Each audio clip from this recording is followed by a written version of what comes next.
Folks, are we heading towards renter nation? What if I told you that the median days on market for rentals has collapsed to 14 days? Historically, the lowest we'd seen something like that would be in the low 20s. But now, I don't know, is it the Iran war? Is it home prices? Is it the job market? Are we now going to become renter nation? And what does that mean for housing? What does that mean for landlords? Dana, you've got all the data. Tell us what you've got there, because I think this is telling us something, and I'm not sure it's a good thing, but maybe it is. Thanks, Michael. And yeah, I think it is a good thing that there's renter demand surging. And especially at this time, if you think of March and April, what we typically see is a lot more demand in the summer months, right? But then you also see a lot more properties that are vacant. Usually we see actually, honestly, like March pretty slow, February really slow, and then March. And average days on market, just to give you, we track two different things, and this is across tens of thousands of properties that are either on our free package, just advertising, or our paid packages. And we track two different metrics on it for vacancy. The first is average days on market. And then the second is median days on market. The reason the median days on market is so important is, you might have some of those outliers that are 90 days on market that someone just keeps there forever. Right. So we track both, and what we've seen over time is that typically median days on market is anywhere from like 22 days to 27 days. So 22 to 27 is pretty standard for median days on market. And then average days on market, we've seen anywhere from 30 to 45 days because of those crazy outliers. Yep. And March was the very first month, March and then April, where we saw that trend down drastically. And so our average days on market, can you guess what that was? Average? Average. Actually, let's start with median. Well, I think you've told me median, so I'd be cheating if I gave that one. Okay. That one's 14 days. Yeah, So it's 14 days for the median, and then the average. So the average, again, you have outliers. This is the whole problem with other statistics, right? Yeah. So average is probably 31 to 33-ish, I'm guessing. 31. Oh, And so both that's at a low point, but also the median, which we're tracking, is very low. And then what's interesting is if we talk to these customers that we have who have 100 plus properties, we are really seeing from them huge improvement in just fewer properties on market, them being delighted about how much they're filling all of these vacancies they've had. So anyway, I think the reason I think it's a good thing, and I want to ask you why you think it might be a bad thing. I think the good thing is it means that renter demand is picking back up. People are moving again. And, for what does that mean for a landlord? It means you can fill your properties faster because two things you care about are delinquencies. So you want tenants paying on time, and then vacancy. Those are the two situations you're not making money. So in both cases, if you can make more money by reducing vacancy, it's very beneficial for you. So I think the surge is a good thing, but want to hear from you. Well, I always look at things and try to ask a couple of different questions. So I don't know if it'll be good or bad, but I'll give you my thoughts when you sprung this on me. The first thing is it probably means rents are going to start going up, right? Yeah. When you see days on market collapse basically in half or 40%, it probably means, because again, I think about my own portfolio. I did not raise rent. How many times do you need to shuffle the deck?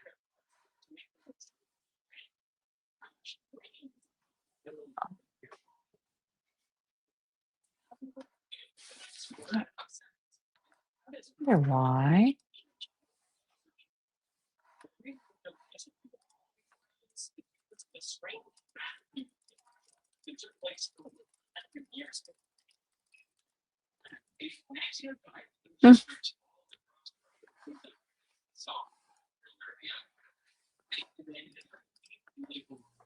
Oh, now you're back. Sorry, I'm frozen and I have no idea how that happened, but I am back.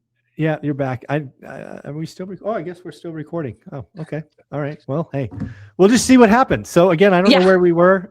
So again, basically good or bad. So again, I think rents might be going up because days on market collapse. So Yep. that's interesting. The other thing I think when I tie the renter market with the homeowner market, I think we've seen a drastic pullback in housing demand for purchase because of the war, Mhm. because of AI, because of layoffs, because of high prices, high rates.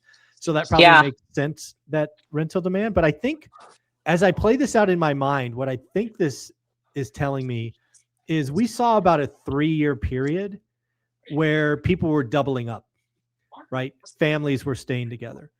And I think this is just showing that people have had enough of living in their bedrooms, of their parents' bedrooms or whatever.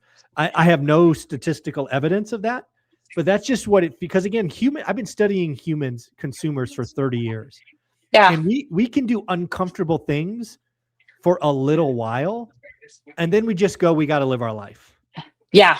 So I'd put a couple of $100 on. I think what's happening is people are moving out of their kids, their bedrooms at 25, and maybe they're moving in with a friend or a girlfriend. So I think that's probably what's happening. Just a wild guess.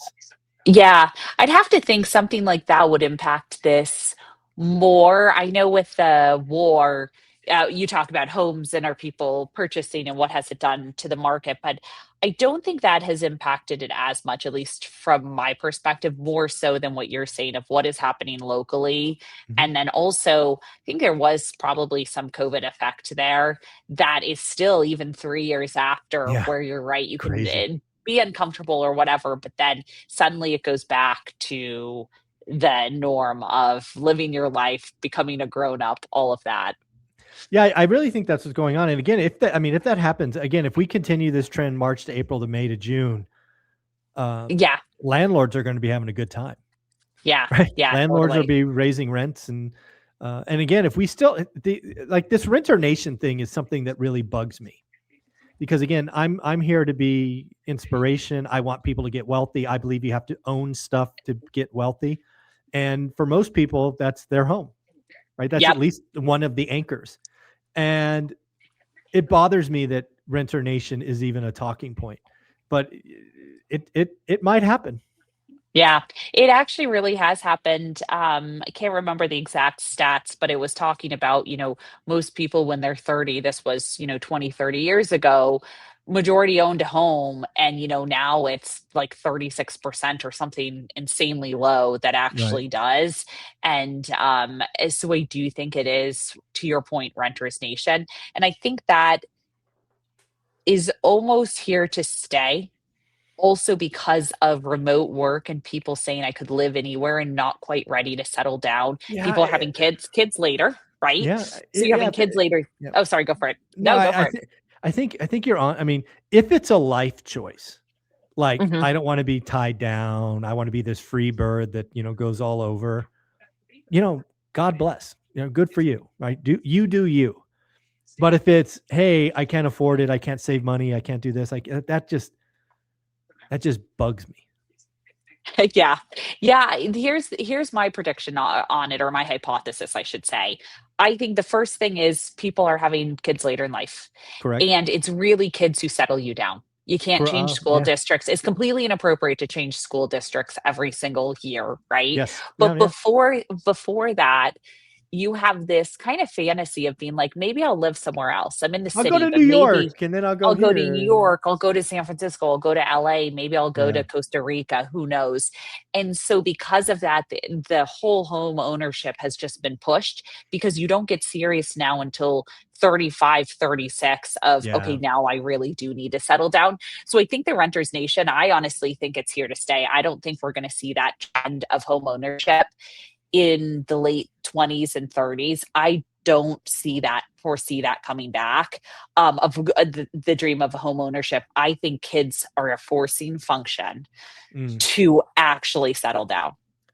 I agree with you 100%. Kids bring clarity, bring focus, bring attention, and Mhm. nothing makes you want to buy a home more than having a little one that you could just say, this is our Yeah. place. Nobody can kick us out.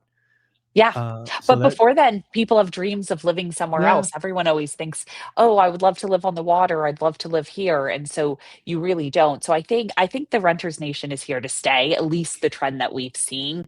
And I think that's good for real estate investors, because you're just going to have a larger pie to deal with. And by the way, a lot of these are, single or a couple, making money and they don't yeah, have other expenses. So it's yeah, good for real estate yeah. investors. Dinks, right? Dual income, no Thanks. kids. Yeah. Yeah, Yep. dinks. Exactly. So the other thing to think about there, again, just playing it out, is if your hypothesis is right, it also means what you should be buying as a landlord probably changes, right? You're not going to be buying the 5-bedroom house as a rental. Yeah. It's a 2 or 3, bedroom house maximum probably. Yeah. Yeah, and then it comes down to condos. Do you keep a condo? I've been very opposed to condos for a real estate investment because you can't control that HOA fee. Yep. And in Ditto. my experience, the HOA fee goes through the roof. Amen. And somehow every single year it goes up $200. And then on top of that, you also have an HOA controlling who can rent, who they can Mhm. rent to, applications, all of that. It's risky because overnight Yeah. they could say, you're not no longer allowed to rent your place. Yep. And so I've been opposed to that. But at the same time, I think the multifamily closer to the city, the 2 bedrooms, one or two bedrooms can be very popular for this sheer reason of the Yeah. younger generation just waiting. Yeah. Yeah, I agree. Great conversation. Again, 14 days on market. It's definitely telling us something. We'll see if this trend continues or if it was a blip, a statistical thing. But yeah, it'll be fun to watch this go. And Dana, if somebody wanted to know more about Hemlane, the free options, all that good stuff, what do they do? Yeah, if you want to advertise your rental or manage it, you can check out Hemlane, HEMLANE.com. Just mention one rental at a time because you do get 20% off your first year of any paid package. Folks, and it's right there on the screen, hemlane.com. And again, if you mention or one rental at a time, they will take care of you. Dana, you're amazing. Thanks again. Great. Thanks for having me.